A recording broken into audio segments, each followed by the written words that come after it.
Seja bem-vindo ao canal Ervilha de Mendel. Eu sou o professor Thiago Mendes e se você quer aprender e descobrir coisas interessantes sobre o mundo, este é seu canal. Este vídeo é uma compilação com os melhores temas sobre astronomia. Aproveite! Se você ainda não é inscrito, se inscreva no canal e dê sugestões para os próximos vídeos.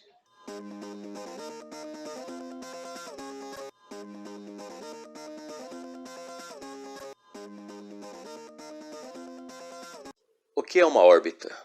Uma órbita é o caminho, a trajetória que um corpo celeste faz ao redor de outro, geralmente por causa da gravidade. Ou seja, é o caminho em que um planeta faz ao redor de uma estrela ou que uma lua faz ao redor de um planeta. Isso é uma órbita.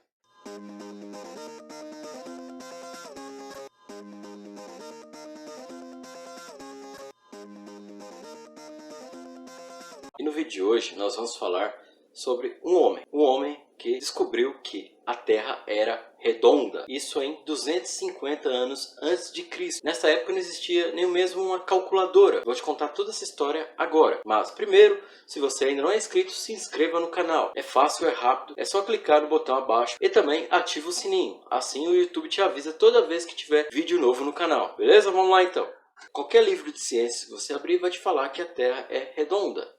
Por exemplo, outro exemplo, estamos vivendo no meio de uma pandemia. No entanto, é possível você acompanhar em tempo real o número de vítimas em todo o planeta. Mesmo assim, ainda tem gente que não acredita que o homem foi à Lua, acredita em terra plana e não acredita na eficácia de vacinas. Bem, no vídeo de hoje eu vou falar sobre um homem que há 250 anos antes de Cristo provou que a Terra era redonda. E como que ele fez isso? Usando a inteligência, a sua curiosidade e varetas. Sim, pedaços de madeira. Este homem que provou que a Terra não era plana, ele vivia em um tempo em que todo mundo acreditava que a Terra era plana. E se você fosse navegando no mar, chegaria uma hora que você cairia no abismo e desapareceria para sempre. Seria apagado da existência. Este homem era um grego chamado Eratóstenes de Cirene. Como eu já havia dito, ele viveu em 250 anos antes de Cristo. Ele não era um homem qualquer. Na verdade, ele era matemático, geógrafo, astrônomo, crítico de teatro, poeta e bibliotecário. Só para você ter uma ideia de quão importante foi Eratóstenes, ele, além de ter descoberto que a Terra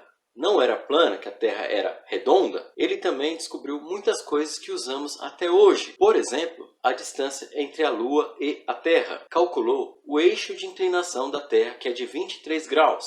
Bem, como se isso não bastasse, ele ainda criou os conceitos de latitude e longitude que usamos até hoje. Ele também criou o dia 29 de fevereiro nos anos bissextos. Olha só para você ver o tanto de coisas que ele fez. Bem, mas hoje vamos falar apenas da descoberta dele de que a Terra não era plana, e sim redonda. Como que Eratóstenes fez isso numa época que não existia nenhuma calculadora? Ele usou apenas a sua curiosidade e seus conhecimentos matemáticos para determinar o tamanho da Terra e que a Terra também era redonda. Como foi que isso aconteceu? Ele observou um poço desses que as pessoas tiram água, também conhecido como cisterna. E nesse poço, ele reparou que a luz do sol incidia sobre o poço, só que ela criava uma sombra. Sempre tinha uma sombra ali dentro do poço. No entanto, no solstício de verão, que é o dia mais longo do ano, ele reparou esse mesmo poço, não havia nenhuma sombra. O sol havia iluminado de maneira inteira todo o fundo do poço. Então,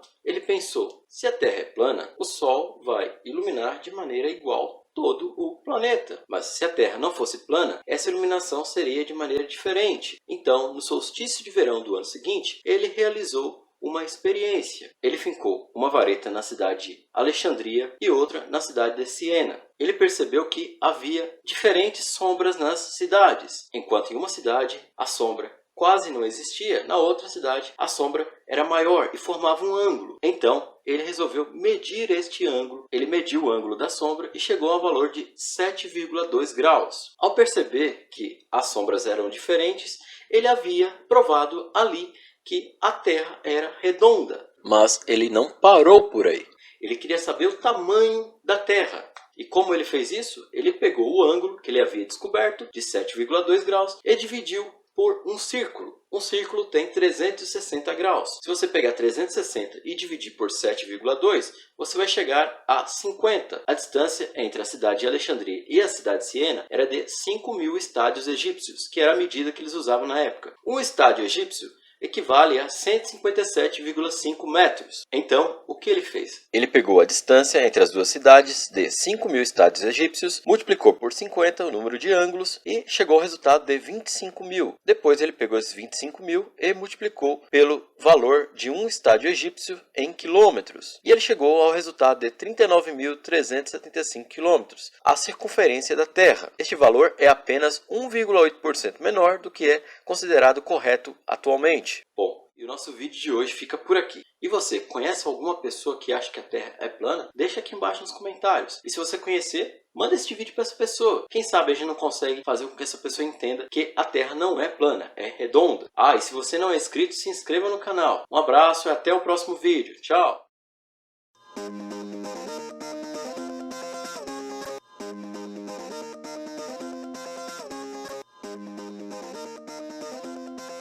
E o tema de hoje é planeta telúrico.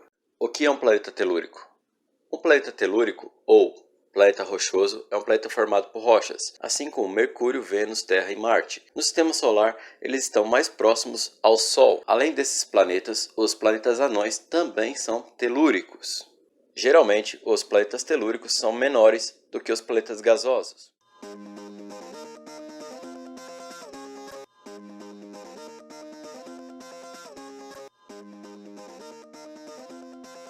O que é um planeta gasoso ou joviano?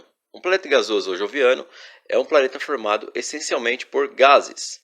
Eles podem ou não conter um núcleo rochoso. Por exemplo, Júpiter tem um núcleo rochoso, já Saturno não.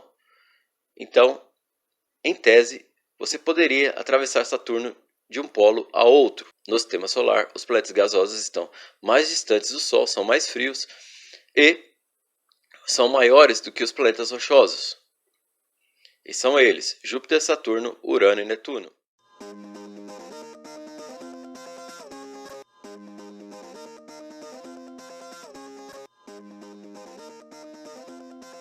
E os assuntos de hoje são afélio e periélio. A palavra afélio vem do latim e significa após, longínquo. Já a palavra periélio significa por perto. Afélio e periélio estão relacionados à órbita dos planetas. Então, afélio é o momento em que o cometa ou planeta está mais distante de sua estrela dentro de sua órbita. Já o periélio é o momento em que o planeta ou cometa está mais próximo de sua estrela dentro de sua órbita. Isso ocorre porque as órbitas dos planetas são elípticas. Um exemplo, a Terra está em média 150 milhões de quilômetros do Sol. Essa é a distância média da Terra e do Sol. Porém, no afélio, a Terra fica a 152 milhões de quilômetros do Sol. E já no periélio, ela fica a 148 milhões de quilômetros do Sol. Então, afélio e periélio tem a ver com a distância que os planetas estão de sua estrela. Todo objeto que orbita uma estrela e tem uma órbita elíptica tem o seu afélio e o seu periélio.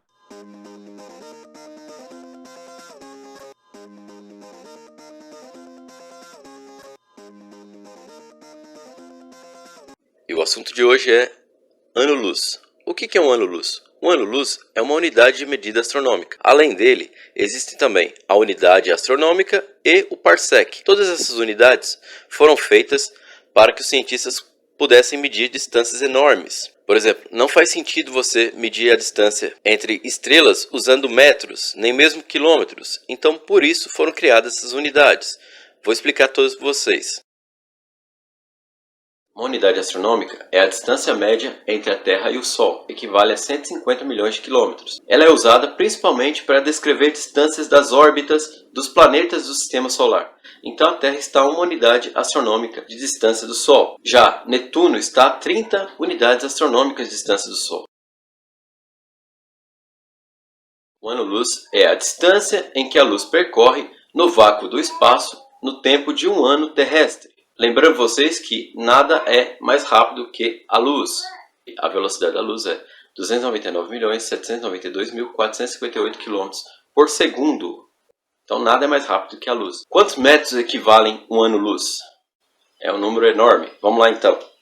Um ano-luz equivale a 9.460.536.207.068.016 metros. E para que o ano-luz é usado? Ele é usado para medir distâncias entre estrelas próximas, entre galáxias próximas. Por exemplo, a estrela mais próxima da Terra, fora o Sol, é a Próxima Centauri. Ela está a 4,22 anos-luz da Terra. Isso significa na prática o quê? Se você que está me assistindo construir uma nave que viaje à velocidade da luz, que ainda não existe, você vai chegar em Próxima Centauri em 4,22 anos. Outro exemplo. A Terra está a 8 minutos-luz do Sol, o que significa que a luz do Sol leva 8 minutos para chegar até a Terra. Imagina o seguinte, se os alienígenas forem lá agora e roubarem o Sol, a gente só ia perceber isso depois de 8 minutos, que é o tempo que a luz do Sol leva para chegar até a Terra. Um parsec é a distância na qual uma unidade astronômica é representada num segundo de arco em uma paralaxe. Vou explicar o que é uma paralaxe. Faça assim. Fecha um olho, depois abre o outro. Você vai perceber que parece que seu dedo está mudando de lugar. Isso é uma paralaxe. Cada um dos nossos olhos, eles enxergam num ângulo um pouco diferente. O mesmo acontece com a Terra. Então vamos supor que você hoje descubra uma estrela olhando para o céu. E você quer saber a distância dela. Então como você faz para usar uma paralaxe espacial para medir ela? Você vai pegar essa estrela, olhar no céu, procurar uma estrela que sirva como referência e você vai marcar exatamente o local que ela está. Daqui a 6 meses a Terra vai ter feito o seu movimento de translação e aí você vai ter a impressão que aquela estrela mudou. E aí você vai ter como medir um ângulo. E aí você medindo o ângulo, você tem como saber qual a distância que essa estrela está da Terra. O parsec é a unidade mais usada pelos astrônomos, porque ela é usada para distâncias realmente enormes. Bem, na prática, um parsec equivale a 3,26 anos-luz. Para medir distâncias, por exemplo, da Terra até galáxias distantes ou quasares.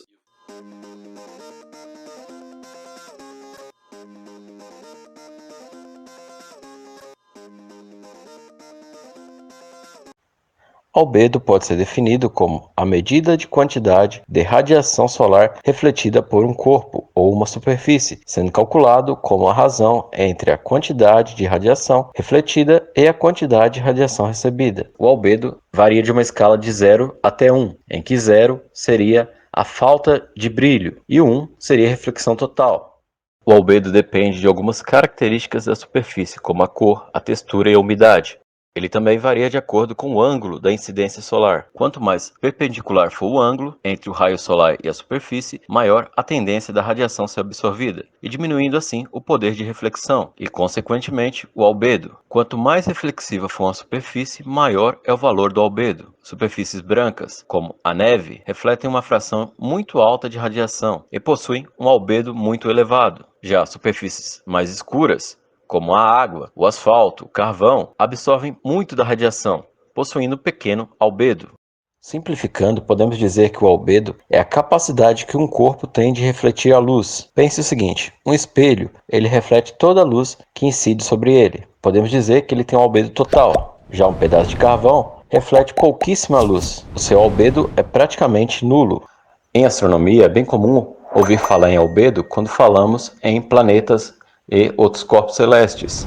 Por exemplo, o planeta não Ceres tem em sua superfície algo que tem o maior albedo de todo o sistema solar. Se você quiser saber mais sobre Ceres e o que causa o maior albedo de todo o sistema solar, é só clicar no card que vai aparecer no final do vídeo. Outro exemplo que podemos citar é Encélado, uma lua de Saturno que tem um dos maiores albedos conhecidos no sistema solar, cerca de 98% de radiação refletida. Já o planeta anão Eris também tem um alto nível de albedo, cerca de 0,96. O albedo da Lua está em torno de 0,12. Todos os planetas têm taxa de albedo. O albedo da Terra, por exemplo, é de aproximadamente 0,4, o que na prática significa que 60% da luz que chega do Sol fica retida aqui na Terra.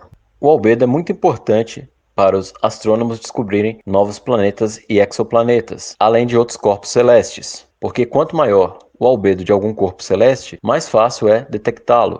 E quanto menor, mais difícil é a sua detecção. Por esta razão que os objetos do cinturão de Kuiper são tão difíceis de serem identificados. O albedo também tem reflexo diretamente no clima de um corpo celeste. Quanto maior for o albedo, mais frio é este corpo, e quanto menor, mais quente.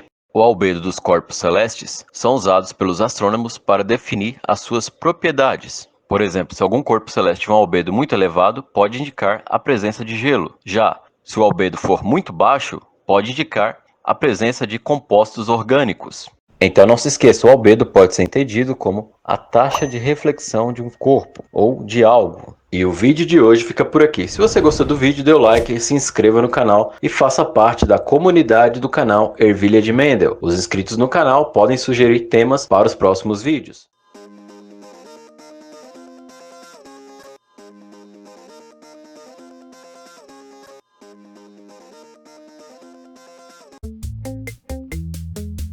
Um exoplaneta é qualquer planeta que orbita uma estrela que não seja o Sol, ou seja, qualquer planeta que orbita uma estrela e que não está no sistema solar. Desde o início do século XX, o ser humano já tinha ideia que deveria existir outros planetas fora dos planetas conhecidos, mas essa ideia começou a amadurecer, a ganhar corpo, e os cientistas começaram a procurar de maneira séria somente no final da década de 80, mais precisamente em 1988. Foi só alguns anos depois, em 1992, que descobriram o primeiro exoplaneta. Os astrônomos Dale Frail e Alexander Wolfskamp descobriram 2 exoplanetas, mas esses não são considerados os primeiros exoplanetas, já que eles orbitam uma estrela diferente. Para ser considerado um exoplaneta, o planeta precisa orbitar uma estrela que seja parecida com o Sol. E como esses planetas que eles descobriram orbitavam, na verdade, um pulsar, que é um tipo diferente de estrela, eles não são considerados os primeiros exoplanetas descobertos. Oficialmente, então, o primeiro exoplaneta foi descoberto em 1995, no dia 6 de outubro, por 2 astrônomos da Universidade de Genebra, na Suíça. São eles Didier Queloz e Mitchell Mayor. Eles descobriram o primeiro exoplaneta, que é chamado de 51 Pégase b, e ele orbita a estrela 51 Pégase, que fica na constelação de Pégasus. Esse planeta é um gigante gasoso, parecido com Júpiter, só que a diferença é que Júpiter é um planeta gelado. Já o 51 Pégase b é um planeta muito quente, a temperatura média é de 1300 graus.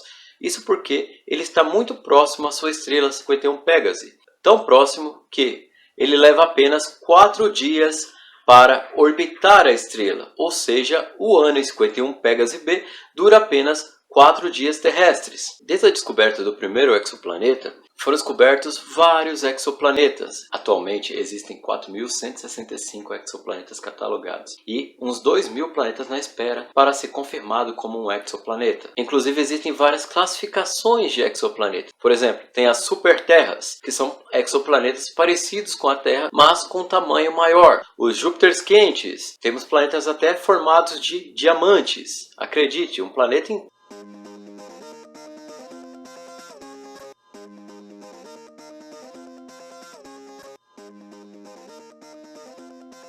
inteiro formado de diamantes. E no vídeo de hoje nós vamos falar sobre Superterra.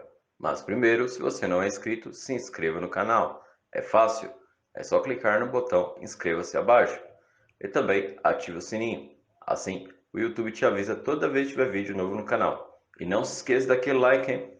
Uma superterra é um tipo de exoplaneta telúrico que tem de 3 a 10 vezes o tamanho da Terra e pode ter características favoráveis à vida, como atmosfera e temperaturas amenas. Em outras palavras, podemos dizer que uma superterra é uma versão gigante de um planeta rochoso, assim como a Terra. E esse tipo de planeta é muito comum no universo. A maior parte dos sistemas planetários já descobertos tem pelo menos uma superterra. Como, por exemplo, o sistema GJ-887, onde existem pelo menos 2 superterras, e o sistema Kepler, onde existem pelo menos 5 superterras. E o sistema solar não tem, ou ainda não tem uma que foi descoberta, já que existe a possibilidade de que o planeta X ou planeta 9 seja uma superterra do sistema solar. Na astronomia, as superterras são muito importantes, pois são locais prováveis onde pode existir vida inteligente. E além disso, são planetas que no futuro os humanos podem colonizar. E aí, o que você acha das superterras? Você acha que existe alguma no sistema solar? Ou que algum dia nós iremos colonizar uma superterra? Deixe nos comentários o que você pensa. E o vídeo de hoje fica por aqui. Se você gostou do vídeo, dê o like e se ainda não for inscrito, se inscreva no canal. Os inscritos do canal podem sugerir temas para os próximos vídeos. Então,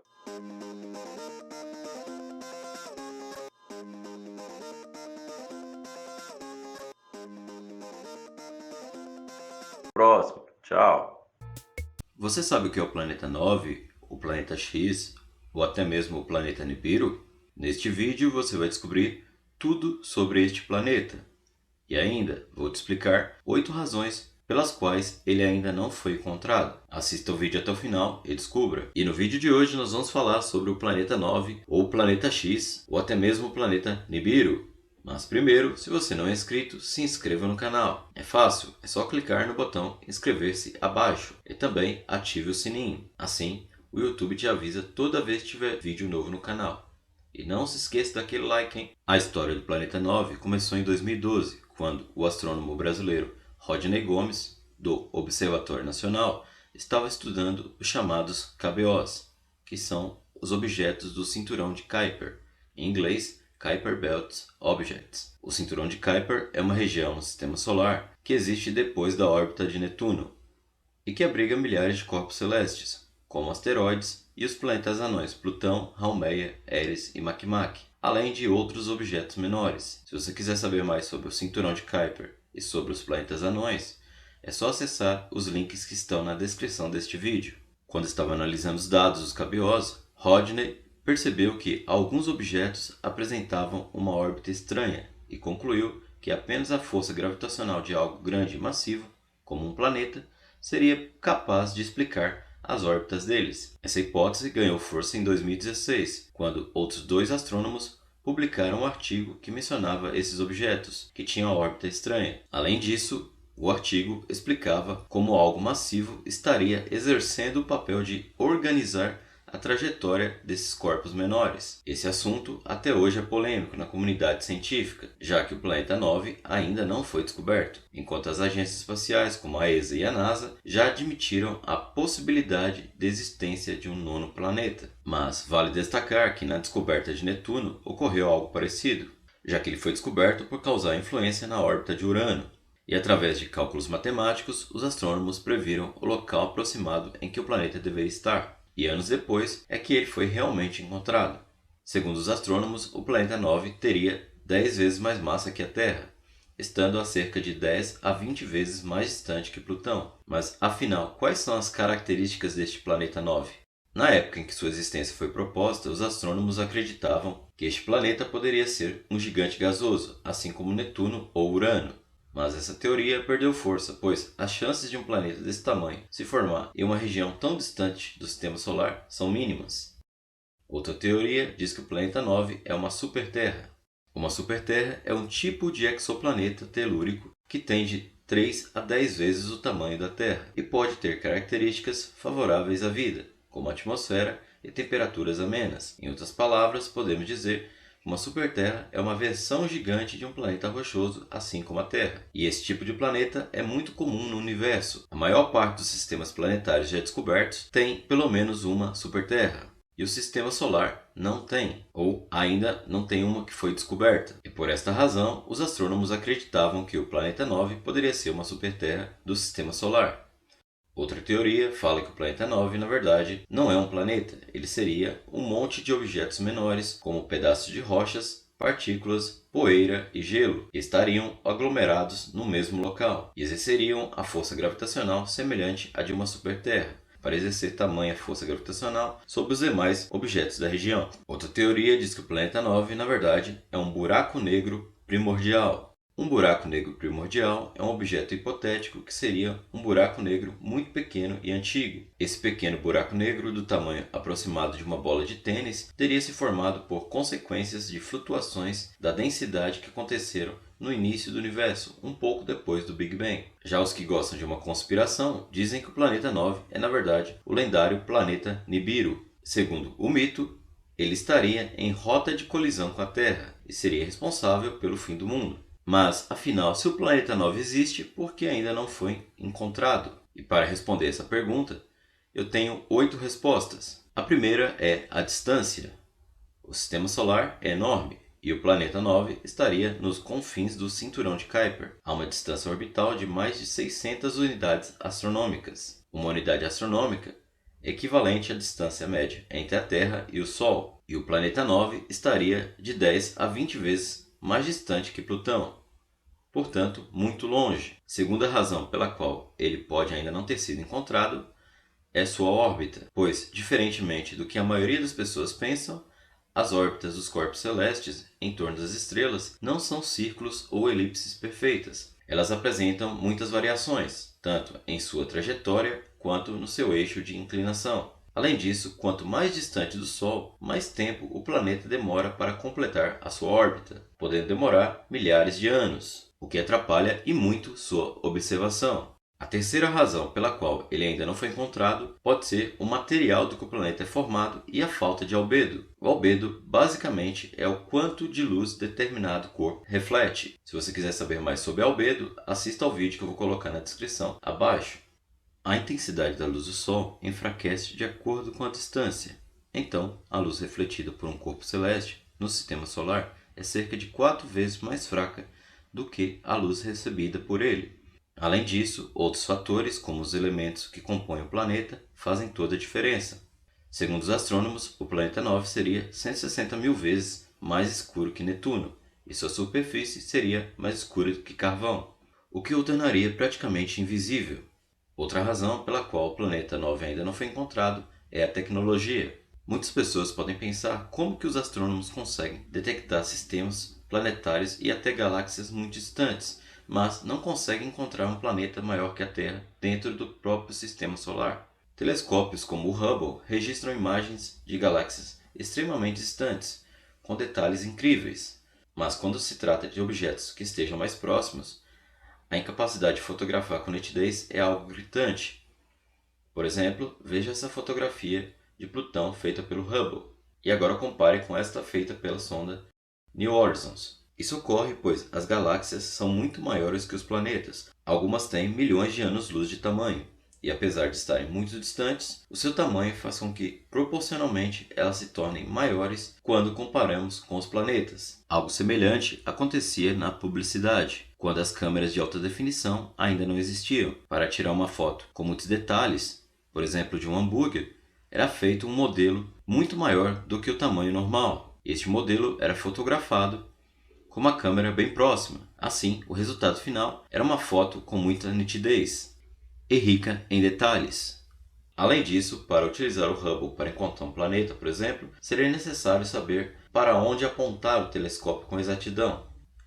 Isso acontece com o telescópio Hubble e outros telescópios, pois eles não foram feitos para achar objetos no sistema solar. E aí, você está gostando do vídeo? Já é inscrito? Se não for, se inscreva, dê o like e ative o sininho. Assim, o YouTube te avisa toda vez que tiver vídeo novo no canal. Outra razão que poderíamos citar é que o planeta 9 pode não ser um planeta. Se alguma das teorias que dizem que o planeta 9 não é um planeta estiverem corretas, é claro. Isso tornaria a sua descoberta quase impossível, pois se ele for um aglomerado de partículas, como sugere uma teoria, seria impossível que um telescópio o descobrisse, e apenas uma sonda próxima poderia encontrá-lo. E se ele fosse um buraco negro primordial, como sugere outra teoria, ele seria invisível, mas poderíamos perceber os seus efeitos e detectá-lo com um telescópio capaz de detectar raio-x e raios gama. Mas para isso precisaríamos saber uma área aproximada onde procurar. Outra razão seria a poluição luminosa. O planeta 9 pode estar aparentemente invisível aos olhos da Terra, talvez escondido pela poluição luminosa da Via Láctea, ou até mesmo escondido no brilho de uma estrela que esteja na sua direção, o que dificultaria e muito a sua descoberta.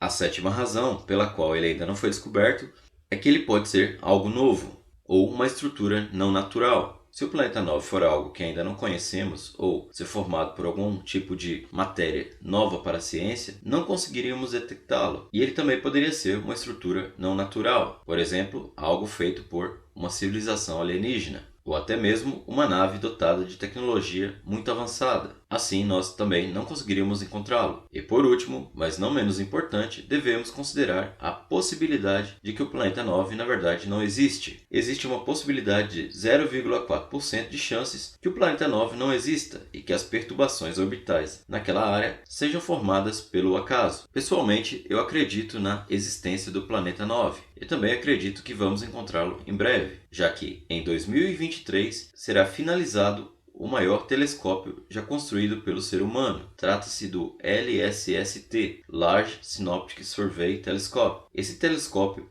promete marcar o início de uma nova era na exploração espacial. Atualmente, ele está em construção no Chile. Esse novo telescópio promete revolucionar tudo o que conhecemos sobre o espaço. E vocês, o que vocês pensam sobre o planeta 9? Será que algum dia o mistério do planeta 9 será resolvido? Será que alguma dessas teorias está correta? Deixe nos comentários o que você pensa sobre o assunto. E o vídeo de hoje fica por aqui. Se você gostou do vídeo, dê o like, se inscreva e faça parte da comunidade do canal Evilha de Mendel. Os inscritos do canal podem sugerir temas para os próximos vídeos.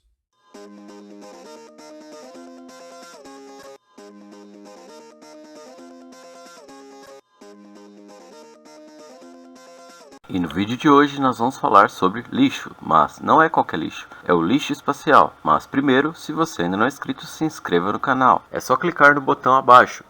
E também ative o sininho. Assim você não perde nenhum vídeo do canal. Lixo espacial é qualquer objeto lançado no espaço orbital da Terra que não tenha mais utilidade, assim como satélites desativados, pedaços de foguetes ou até mesmo ferramentas esquecidas ou perdidas por astronautas. Segundo a NASA, desde 1957, com o lançamento do Sputnik, o primeiro satélite artificial da Terra, mais de 4.000 satélites já foram lançados na nossa órbita, e a maioria deles não tem mais nenhuma utilidade, é apenas lixo espacial. Eles ficam todos orbitando o nosso planeta, e cerca de 200 deles caem na Terra todo ano. A maior parte se queima ao entrar na atmosfera e somente pequenos pedaços chegam até a Terra. O lixo espacial é um perigo para os satélites e também para naves e astronautas que estejam lá no espaço, uma vez que esses fragmentos eles orbitam a Terra a uma velocidade de 36.000 km/h e podem facilmente causar algum tipo de dano em naves ou até mesmo nos astronautas. Aqui na Terra é muito raro o relato de alguém que foi atingido por um fragmento que veio do espaço. A maior parte do lixo espacial, no entanto, quando cai na Terra, ele cai no mar, já que 75% do planeta é coberto por oceanos. Mas você deve estar se perguntando por que a gente não tira esse lixo de lá? Bem, primeiro que não temos um equipamento capaz de recolher esse lixo espacial. E segundo, seria muito caro fazer isso. O melhor que podemos fazer com esse lixo hoje é deixar que ele entre em órbita, em um local onde ele não acerte ninguém, onde basicamente ele vai ser incinerado antes que caia aqui na Terra. Existe tanto lixo ao redor do nosso planeta que a Terra hoje tem um anel muito parecido com aquele anel de Saturno. Porém, o anel da Terra é totalmente feito por lixo. Várias medidas estão sendo estudadas para que no futuro o ser humano possa limpar a órbita da Terra. Medidas como criar uma grande rede que possa ser passada ao redor do planeta, juntando todos os objetos e depois fazendo com que eles entrem na atmosfera da Terra e sejam queimados. Outra ideia é usar lasers e empurrar o lixo espacial para um local onde ele não atrapalhe os satélites que estejam em órbita e também não caia aqui na Terra.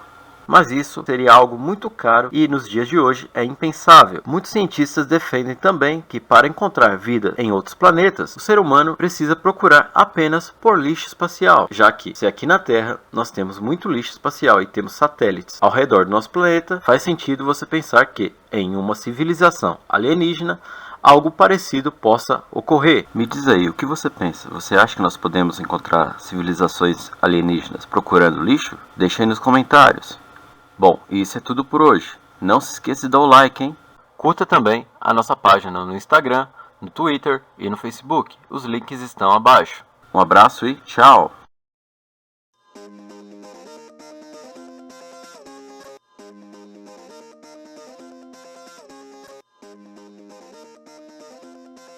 E no vídeo de hoje você vai descobrir a verdade sobre a NASA. Mas primeiro, se você ainda não é inscrito, se inscreva no canal. É só clicar no botão abaixo. E também ative o sininho. Assim você não perde nenhum vídeo do canal. Bem, muito se fala sobre a NASA, mas pouca gente sabe o que realmente a NASA faz e o que a NASA é. E neste vídeo você vai entender tudo sobre a NASA. NASA é uma sigla que significa National Aeronautics and Space Administration, o que em português seria algo como Administração Nacional da Aeronáutica e Espaço. A NASA é uma agência do governo dos Estados Unidos. Ela é responsável pela pesquisa e desenvolvimento de tecnologias e programas de exploração espacial. O lema da NASA é fomentar o futuro na pesquisa, descoberta e exploração espacial. A NASA foi criada em 29 de julho de 1958, substituindo a sua antecessora, a NACA. A NASA foi responsável pelo envio do homem à Lua. Além disso, também ela enviou diversas sondas para vários planetas do Sistema Solar e também é responsável pela maior parte das descobertas que nós temos sobre o espaço. Apesar da NASA ser uma agência espacial, ela não é a única. Ela é a mais famosa. Além da NASA, existem também a Agência Espacial Europeia, a Agência Espacial Russa, a Chinesa, entre outras. Existem muitas coisas que as pessoas pensam que a NASA é responsável, mas ela não é. Por exemplo, a NASA não pode definir o que é um planeta ou um planeta não. Na época em que Plutão se tornou um planeta anão, muita gente atribuiu à NASA o seu possível rebaixamento. Porém, a NASA não pode fazer isso, ela não tem este poder. Quem criou a categoria de planeta anão é a União Astronômica Internacional. Ela é quem define os rumos da astronomia. Portanto, quem define o que é um planeta, ou um asteroide, ou uma estrela, não é a NASA, e sim a União Astronômica Internacional. A NASA ela é responsável pela exploração espacial e também por desenvolver tecnologias para o espaço. E definitivamente a NASA não estuda os brasileiros e nem nenhum outro povo. A NASA é um órgão do governo americano, por isso ela depende diretamente do orçamento que é enviado para ela. Por esta razão, muitos projetos da NASA demoram muitos anos. Um exemplo de projeto que teve seu lançamento adiado por várias vezes é o telescópio James Webb, que se trata de um super telescópio que irá substituir o telescópio espacial Hubble. O telescópio James Webb já teve pelo menos 3 adiamentos em sua data de lançamento e até hoje ele ainda não foi lançado por causa de cortes no seu orçamento. Então, quando você ouvir alguém falando sobre a NASA, dizendo que ela deveria estudar os brasileiros, ou que a NASA rebaixou Plutão, lembre-se disso, a NASA não tem este poder. E o vídeo de hoje fica por aqui. Não esqueça de dar o like, hein? Curta também a nossa página no Instagram, no Twitter e no Facebook. Os links estão abaixo. Até o próximo vídeo. Tchau! Bypass across the board, Scooter, no action. Houston now control.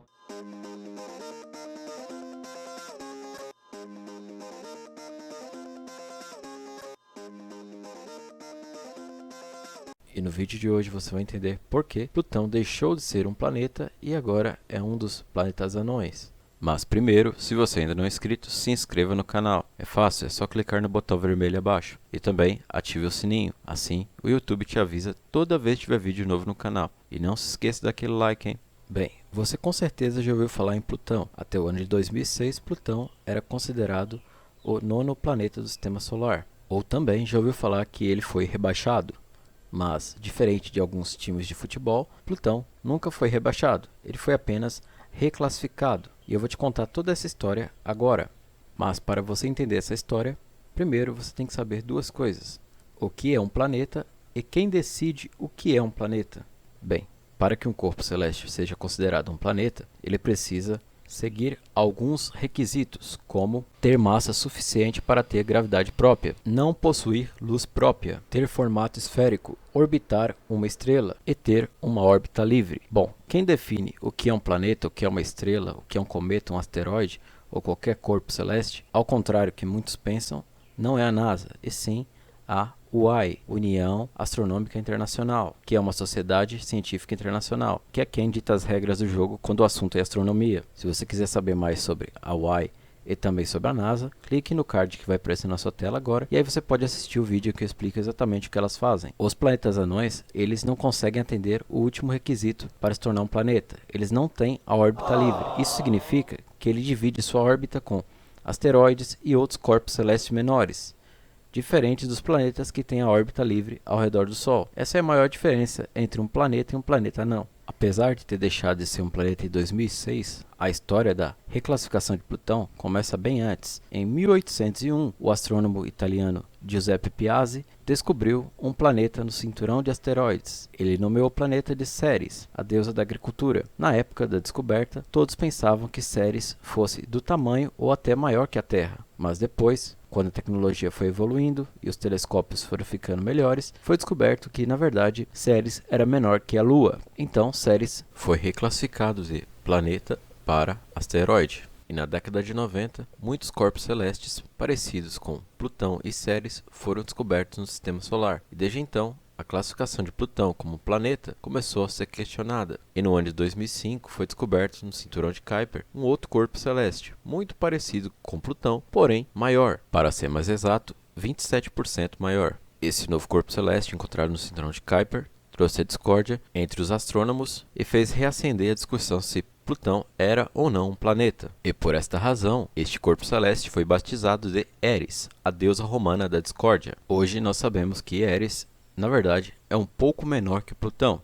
Além de Eris, outros corpos celestes no cinturão de Kuiper também haviam sido descobertos. Por isso, em 2006, a União Astronômica Internacional realizou uma grande conferência, em que o principal assunto era o que fazer com Plutão e os outros corpos celestes que haviam sido descobertos. Haviam duas opções: ou esses novos corpos celestes seriam considerados planetas, ou seria criada uma nova categoria de planetas. Vale ressaltar que Plutão foi descoberto em 1930 e que ele se tornou o nono planeta desde então. Reclassificar Plutão iria gerar muita confusão, mas por outro lado, se os novos corpos celestes descobertos no Sistema Solar fossem considerados planetas, nós teríamos um Sistema Solar com 12 planetas. E como ocorreu com Ceres, muitos anos atrás, Plutão também foi reclassificado. Por isso, depois de muitos embates, a União Astronômica Internacional resolveu mudar a classificação dos planetas para aqueles critérios que eu falei no início do vídeo.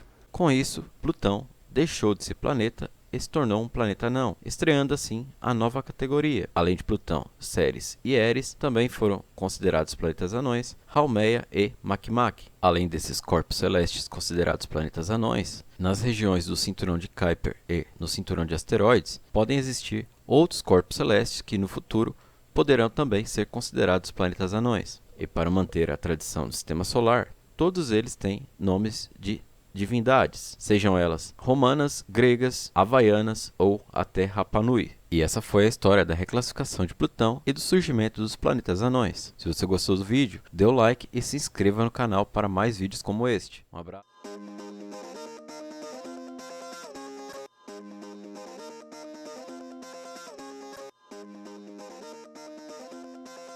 E até o próximo. Tchau!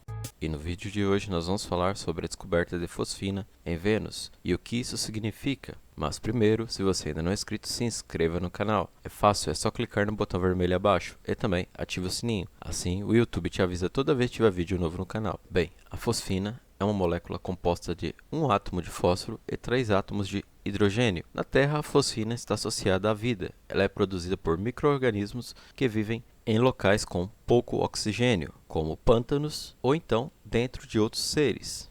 Micro-organismos como bactérias vivem aos milhões dentro de todos os seres vivos, inclusive dentro dos seres humanos. Então isso é relativamente comum aqui na Terra. Se você quiser saber mais sobre seres que vivem dentro de outros seres, clique no card que vai aparecer na sua tela agora e aí você pode ver o vídeo que fala exatamente sobre isso. A fosfina também pode ser produzida pelo homem, ou seja, industrialmente. Mas na natureza, aqui na Terra, ela está sempre associada à presença de um ser vivo. Então, como que foi encontrado fosfina a 50 km da superfície do planeta Vênus, o planeta mais quente e inóspito do Sistema Solar? Essa é a pergunta que os cientistas estão se fazendo agora, neste momento. Bem, até agora não houve nenhuma explicação que não envolvesse algum ser vivo produzindo esta fosfina. Talvez uma bactéria muito diferente das que temos aqui na Terra poderia estar produzindo este material lá em Vênus. Essa bactéria teria que ter uma capa protetora muito parecida com as conchas dos seres que vivem nos mares aqui da Terra. Além disso, ela teria que viver nas nuvens, já que em Vênus a chuva de ácido sulfúrico é algo corriqueiro. Se você quiser saber mais sobre o planeta Vênus, clique no card que vai aparecer na sua tela agora e aí você pode descobrir tudo sobre a chuva de ácido sulfúrico, o Som de Vênus, entre muitas outras coisas. Mas, afinal, o que essa fosfina significa? Podemos dizer que há vida em Vênus? Na verdade, ainda não. É muito cedo para falar sobre vida em Vênus. Nós precisamos investigar melhor para saber o que está produzindo a fosfina em Vênus. Vale lembrar que moléculas orgânicas já foram encontradas em outros locais do Sistema Solar, mas esta é a primeira vez que a fosfina é encontrada fora da Terra. Então seria irresponsabilidade afirmar que existe vida em Vênus. Porém, a fosfina é um grande indicador de vida, e o único jeito de descobrir é enviando uma sonda para lá para estudar essas nuvens de Vênus. Vale ressaltar que, no momento, não existe nenhuma agência espacial que pretende fazer algum tipo de estudo em Vênus. No momento, existe apenas uma sonda japonesa que está orbitando o planeta. Por isso, no futuro próximo, ainda não saberemos se realmente o que causou a fosfina em Vênus foi algum tipo de atividade biológica. Bem, se for confirmado realmente que a fosfina foi produzida por algum tipo de ser vivo, isso vai mudar completamente o jeito que nós procuramos vida em todo o universo, pois Vênus é o local mais inóspito de todo o Sistema Solar. E se a vida realmente existir lá, isso significa que nós teremos que mudar o jeito que procuramos vida em todo o universo. Isso vai criar uma nova página na busca por vida fora da Terra. E aí, será que existe mesmo vida em Vênus? Deixe nos comentários o que você pensa, eu quero saber a sua opinião. E o vídeo de hoje fica por aqui. Se você gostou do vídeo, dê o like e compartilhe. E se inscreva no canal para mais vídeos como este. Um abraço e até o próximo. Tchau!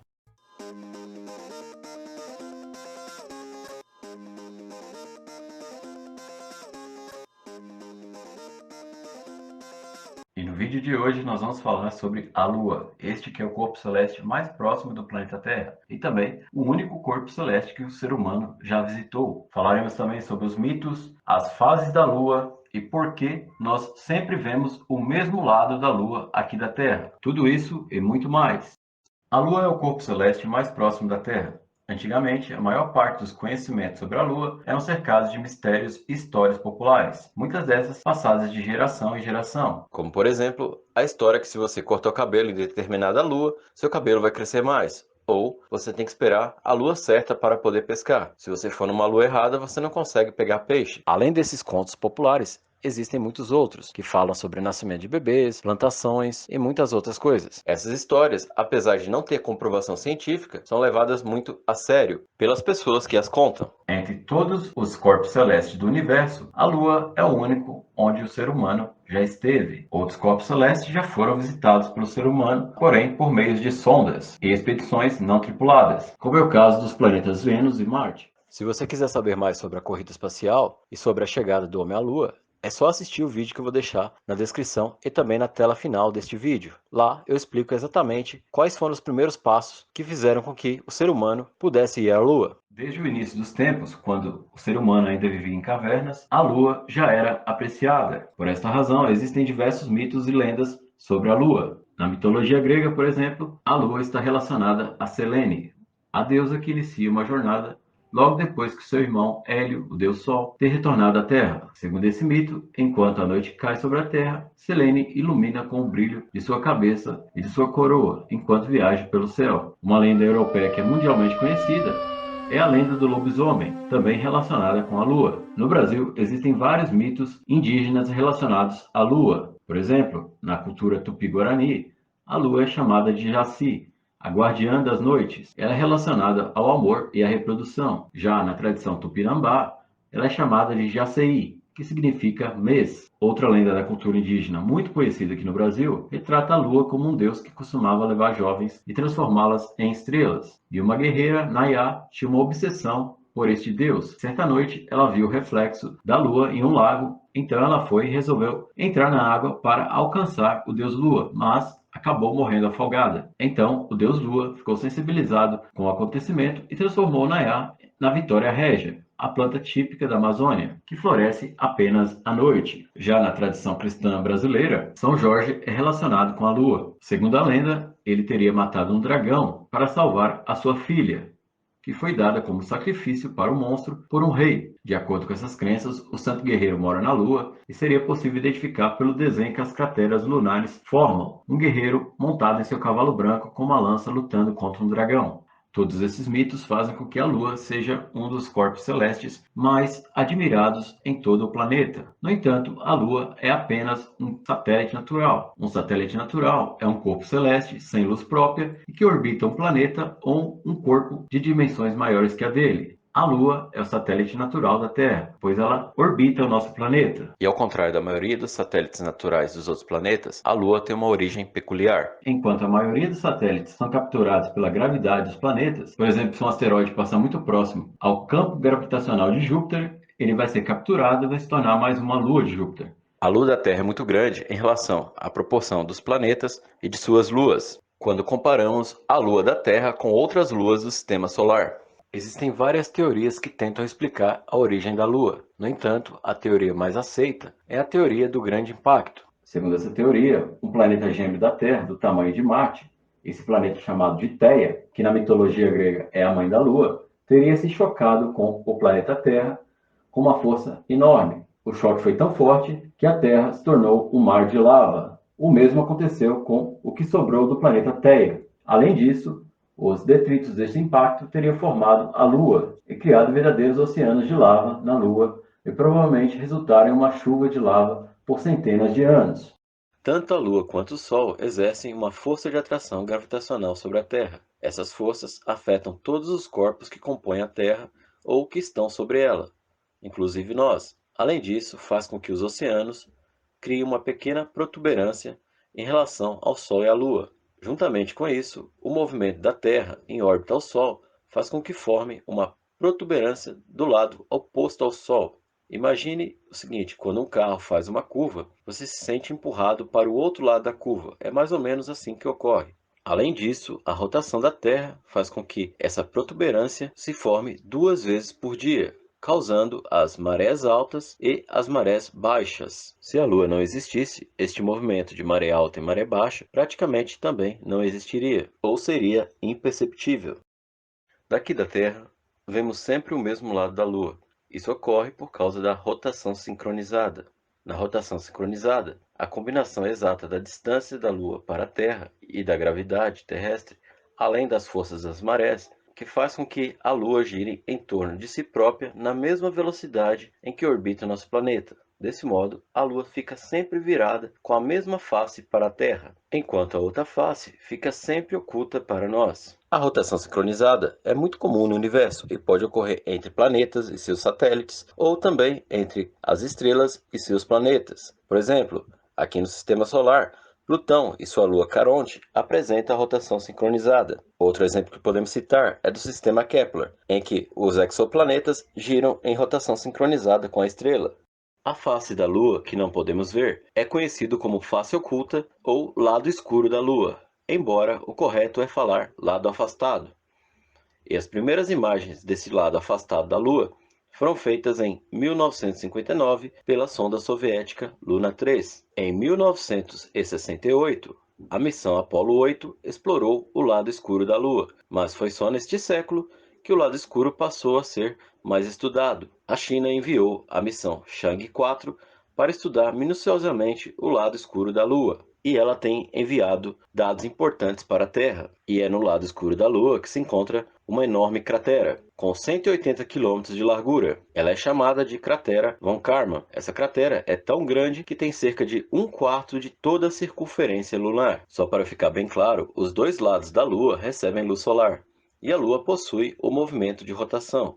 E um dia na Lua equivale a 27,3 dias terrestres, e é conhecido como período sideral. E esse é o mesmo tempo que a Lua leva para orbitar a Terra. E esse movimento é conhecido como revolução. O lado da Lua que está voltado para a Terra recebe um pouco mais de luz graças à iluminação cinérea, que são os raios solares refletidos pelo nosso planeta. Já o lado oculto é iluminado durante a fase da lua nova. A lua não brilha, ela apenas reflete a luz solar. E aí, pessoal, tá gostando do vídeo? Se estiver gostando do vídeo, dê o like, se inscreva no canal. Ajude o nosso canal a crescer. Qualquer pessoa que já tenha olhado para a lua já reparou que ela muda de aparência com certa regularidade. Essas mudanças de aparência da lua são chamadas de fases da lua. A lua apresenta 4 fases: nova, crescente, cheia e minguante.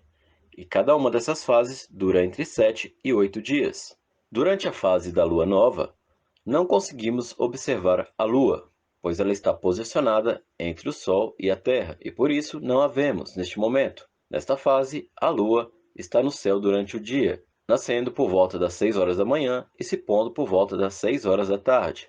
Já na lua crescente, ou também conhecida como quarto crescente, pois neste momento só conseguimos observar 1/4 da totalidade da Lua, o seu formato é de um semicírculo. Nesta fase, a Lua nasce aproximadamente ao meio-dia e se põe aproximadamente à meia-noite. Já na fase da Lua cheia, a Terra está entre o Sol e a Lua. Portanto, conseguimos observar todo o satélite iluminado integralmente pelo Sol. Nessa fase, a Lua nasce aproximadamente às 18 horas e se põe aproximadamente às 6 horas da manhã do dia seguinte. Já durante a Lua minguante, ou quarto minguante, que é o último estágio das fases da Lua, neste período, ela encontra-se no formato de um semicírculo e, novamente, só conseguimos observar 1/4 do seu total. A Lua minguante aparece no sentido oposto ao da Lua crescente. Nesta fase, a Lua nasce aproximadamente à meia-noite e se põe aproximadamente ao meio-dia. Este ciclo de mudanças na aparência da Lua é chamado de ciclo da Lua ou ciclo de lunação, mas também pode ser chamado de período sinódico da Lua. Ocorre em aproximadamente 29,5 dias e é, portanto, conhecido como o mês lunar. Durante este período,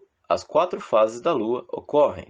Além disso, a Lua também nos proporciona os eclipses. Os eclipses são eventos astronômicos em que um corpo celeste é encoberto total ou parcialmente pela sombra de outro corpo celeste. O sistema Sol, Terra e Lua pode produzir 2 tipos de eclipse, o solar e o lunar.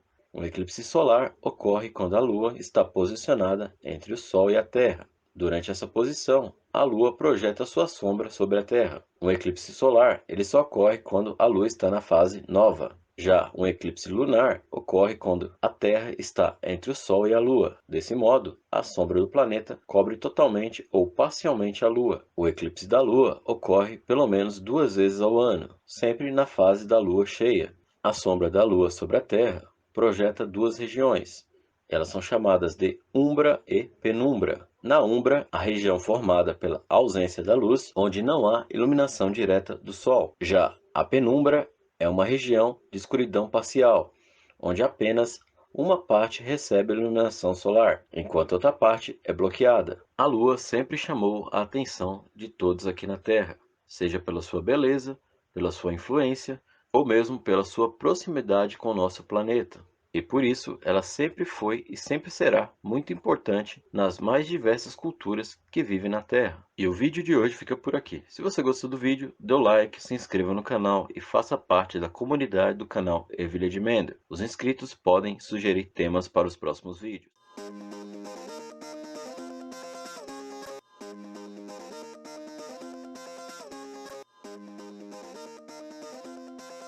Um abraço e até o próximo. Tchau! No dia 20 de julho de 1969, o homem pisou na Lua pela primeira vez. A missão Apollo 11, tripulada por Neil Armstrong, o primeiro homem a pisar na Lua, Edwin Aldrin, o segundo homem a pisar na Lua, e Michael Collins, que foi o piloto, mas não chegou a pisar na Lua. A missão Apollo 11, que levou o homem à Lua pela primeira vez, teve duração de 8 dias, 3 horas e 18 minutos. O lançamento da Apollo 11 ocorreu no Cabo Kennedy, na Flórida, e estima-se que nas proximidades da praia, assistindo o lançamento, haviam cerca de 1 milhão de pessoas. O foguete responsável por levar o módulo Columbia fora da Terra era chamado de Saturno V. O lançamento do foguete que levou o homem à Lua foi televisionado e foi assistido por mais de 650 milhões de espectadores em todo o mundo. Para tornar o projeto Apollo 11 possível, cerca de 400 mil pessoas trabalharam nesse projeto. Mas você sabe por que o homem chegou à Lua em 69? Na verdade, tudo começou antes. após a Segunda Guerra Mundial, quando os Estados Unidos e a União Soviética começaram uma batalha pela supremacia tecnológica, científica e, sobretudo, de influência, a chamada Guerra Fria. Com isso, começou também a tentativa de conquista do espaço. Os soviéticos saíram na frente e lançaram o primeiro satélite artificial, o Sputnik, em 1957, e no mesmo ano eles lançaram também o Sputnik 2, que levava a bordo o primeiro ser vivo ao espaço, a cadelinha Laika. E em 1961, mais um ponto para os russos. Eles conseguiram enviar o primeiro ser humano ao espaço. Trata-se do astronauta Yuri Gagarin. Gagarin foi quem disse a famosa frase: "A Terra é azul". Em 1963, os russos enviaram Valentina Tereshkova, a primeira mulher a ir ao espaço. A União Soviética também criou o programa Venera, que foi uma série de sondas enviadas para o planeta Vênus, de 1961 até 1983. O programa Venera enviou diversas sondas ao planeta Vênus e conseguiu marcos muito importantes, como pousar o primeiro objeto humano em outro planeta, tirar a primeira foto de outro planeta e enviar dados deste planeta. Com isso, os americanos estavam perdendo a corrida espacial, e suas tentativas de enviar pessoas à Lua haviam sido todas frustradas. Até que no dia 20 de julho de 1969, a Apollo 11 conseguiu pousar na Lua. E ao pisar na Lua, Neil Armstrong disse: "É um pequeno passo para o homem, um grande salto para a humanidade". Com isso, os americanos passaram à frente na corrida espacial. Depois da Apollo 11, os americanos também mandaram outras missões tripuladas à Lua, entre elas a Apollo 12, 14, 15, 17 e 16. A Apollo 17 foi a última expedição tripulada à Lua. Ela trouxe para a Terra mais de 100 quilos do solo lunar para ser estudado. Muita gente acredita que Neil Armstrong, o primeiro homem que pisou na Lua, também jogou golfe lá. Na verdade, quem jogou golfe na Lua foi o astronauta Alan Shepard. Ele deu 2 tacadas durante a missão da Apollo 14, em 1971. Portanto, não foi Neil Armstrong que jogou golfe na Lua. Um dos maiores mitos sobre o homem na Lua tem a ver com a bandeira. Quando os astronautas chegaram à Lua, eles colocaram uma bandeira dos Estados Unidos nela. E a bandeira se move. E muitos que não acreditam que o homem foi à Lua falam que a bandeira não poderia se mover, já que a Lua não tem atmosfera e a gravidade é muito baixa. Mas, na verdade, o que poucos entendem é que a bandeira moveu-se desse jeito em razão da sua própria inércia, e não por conta dos ventos ou qualquer coisa do tipo. A inércia é uma propriedade da matéria que mede sua tendência de permanecer em repouso ou em movimento retilíneo, com velocidade constante, quando sujeita a uma força nula. Ou seja, a bandeira moveu-se não por causa do vento, e sim por causa da sua inércia. Outro mito sobre o homem na Lua é que a NASA teria criado, por exemplo, o Tang, o Teflon e a caneta espacial. No entanto, o Tang não foi criado pela NASA, nem o Teflon e nem a caneta espacial. O Tang foi criado pela General Foods em 57. O Teflon foi criado por DuPont em 1941 e a caneta espacial, que escreve de cabeça para baixo, foi criada pela Fisher em 1965. Apesar da NASA não ter criado nenhuma dessas coisas, elas todas foram usadas em missões espaciais. Daí, o motivo das pessoas acharem que a NASA foi quem criou elas. Muitas tecnologias que utilizamos hoje só existem graças à corrida espacial, como por exemplo, as ferramentas sem fio, os termômetros infravermelhos, as papinhas de bebês, entre outros. A partir de 1970, tanto Estados Unidos quanto União Soviética começaram a criar estações espaciais. Em 1986, os russos enviaram a Estação Espacial Mir, que foi a primeira estação tripulada no espaço. Com o fim da União Soviética, a corrida espacial esfriou um pouco, e no ano de 1998 começou a ser construída a ISS, a Estação Espacial Internacional, uma cooperação entre vários países. E no ano de 2006, o astronauta brasileiro Marcos Pontes ficou 8 dias no espaço a bordo da Estação Espacial Internacional. Agora, o próximo passo para a corrida espacial é a conquista do planeta Marte. Diversas missões estão sendo desenvolvidas para enviar pessoas a Marte. E aí, o que você acha? Será que o homem chega a Marte ainda nesse século? Deixe a sua opinião nos comentários. Se você gostou do vídeo, dê o like e se inscreva no nosso canal para mais vídeos como este. Um abraço e tchau!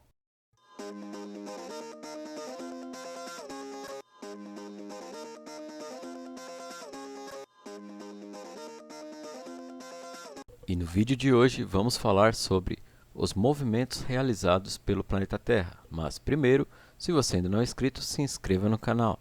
É fácil, é só clicar no botão vermelho abaixo. E também ative o sininho, assim o YouTube te avisa toda vez que tiver vídeo novo no canal. E não se esqueça daquele like, hein? A Terra, assim como todos os corpos celestes do universo, não estão parados, estão sempre em movimento. Ela realiza uma série de movimentos, envolvendo a sua órbita, em torno de si mesma, ao redor do Sol, da Via Láctea e do próprio universo. Entre esses movimentos podemos destacar os dois principais, a rotação e a translação. A rotação é o movimento que a Terra gira em torno de si mesma, circulando ao redor do seu eixo imaginário, durante um período de aproximadamente 24 horas, com uma velocidade aproximada de 1.666 km por hora. A rotação ocorre no sentido anti-horário, ou seja, de oeste para leste, o que faz com que o movimento aparente do Sol seja de leste, o Sol nascente, para oeste, o Sol poente. Assim, a principal consequência do movimento de rotação são os dias e as noites. O outro movimento muito importante da Terra é a translação. A translação também pode ser chamada de revolução e ocorre em sentido anti-horário. A translação é um movimento elíptico que a Terra executa ao redor do Sol, com uma duração de 365 dias, 5 horas e 48 minutos, e uma velocidade aproximada de 107.000 km por hora. Quando a Terra termina uma volta completa em relação ao Sol, nós dizemos que se passou um ano. A principal consequência desse movimento é a origem das estações do ano, que ocorrem pelo fato do eixo da Terra apresentar uma inclinação de 23 graus aproximadamente, o que ocasiona os solstícios e os equinócios. Equinócio é o fenômeno onde a duração do dia é idêntica à da noite, e os hemisférios norte e sul recebem a mesma quantidade de luz. Só ocorre durante 2 vezes no ano, normalmente no dia 21 de março e no dia 23 de setembro, e marcam o início da primavera e do outono. O solstício é o momento em que o Sol, durante seu movimento aparente no céu, atinge a maior declinação em latitude, medida a partir da linha do Equador, ou seja, você olhando para o céu no dia de solstício, você verá o Sol a pino. É como se ele estivesse parado e bem longe. Os solstícios ocorrem 2 vezes por ano, geralmente em 21 de junho e 21 de dezembro. Mas essa data muda de um ano para o outro. O solstício marca o início do inverno e do verão. Na prática, se nos equinócios dias e noites têm a mesma duração, no solstício ocorre o contrário.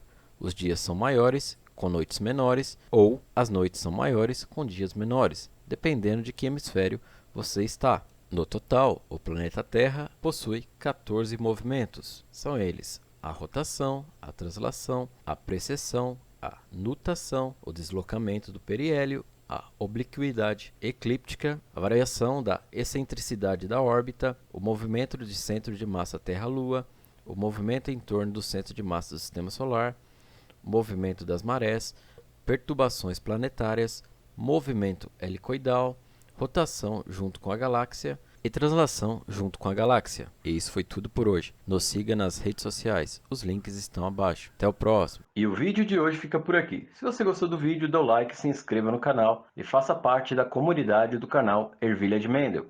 Os inscritos do canal podem sugerir temas para os próximos vídeos.